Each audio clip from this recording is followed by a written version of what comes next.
Assalamualaikum warahmatullahi wabarakatuh.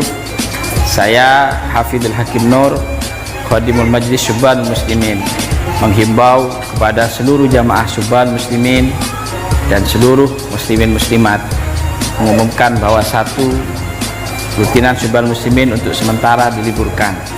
Ayo kita dukung program pemerintah dengan adanya PPKM ini, dengan tujuan untuk meminimalisir wabah virus corona yang sedang melanda Indonesia, terutama kabupaten kita tercinta. Ayo bersama-sama kita menjaganya dengan cara mengikuti protokol COVID-19 yang sudah ditetapkan oleh pemerintah.